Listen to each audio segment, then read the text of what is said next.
it was a lot of Duran fun. and you, Bill Taylor. It was a blast. You know, Sarah and I served as parade announcers because Sarah was in Old Town right by Fleur's Country Store. I was out in front of City Hall because you've got enough people lining the parade route, you know, and you want to make sure they know what floats are going by. So we had a lot of fun. It's really a great parade. And Time you to get mentioned, corny. Bill, you had the best corn in a cup you've ever had. I'm serious. You've got to try the corn in the cup. You go out there tomorrow, go by the pavilion, and see my man Juan Carlos. You're going to enjoy his corn in the cup. It's the best I've ever had.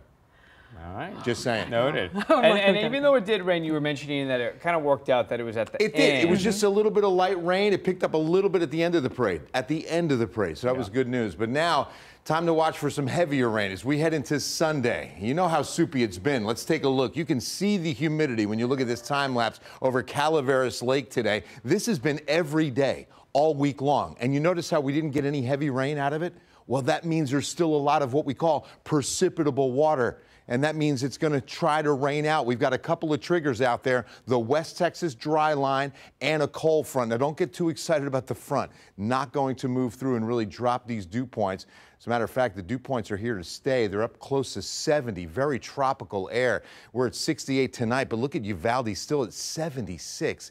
And the humidity is not going anywhere until this time next week. We get a front in on Friday, and we drop the dew points down to about 50. That'll be nice. Outside right now here on the hill at Ken's 5, we've got Old Glory moving in an east-southeast wind. Pair of 7s on the thermometer, and that dew point holding high because of the east and southeast winds out there. As long as they're coming in off the Gulf, we're fueling all of these storms for sure. Now you can see where the storms are. We want to go in for a closer look on what we're seeing here. So I want to get on the magnifying glass and get you in here tight near Sonora. So this is the storm line right across I-10 that I've been watching very closely. And we've actually got a tornado warning. See this polygon right here, this red one? So it looks like it's going to kind of come in south on Sonora. Want to show you the velocities on this. Whenever we see gate-to-gate shear, that's when we have rotation. See that right in there? That's definitely rotation where the red meets the green. And with that comes the rotation that forms up a tornado. So we're going to have to watch that very, very closely. As far as a hail core on this, well, so far it's looking to get a little bit smaller. We look at baby blue to be about nickel size.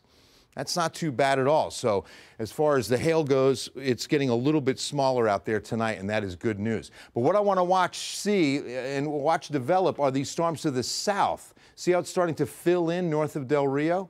So that's what's going to start happening as this storm line pushes a little bit farther east and closer into San Antonio. So as far as arrival here, it's still going to be closer to Sunday morning. Here's 6 a.m. and we've got storms from Hondo up to Kerrville, down into the city at 8 a.m. and blanketing the city. And then another line comes through by about midday and into the 1 o'clock hour. It still looks to push east by about 3 p.m. Sunday. We can salvage a few of the late afternoon hours of Cinco de Mayo. I think we hit about 80 tomorrow, 60% chance through morning, 70% chance up until early afternoon.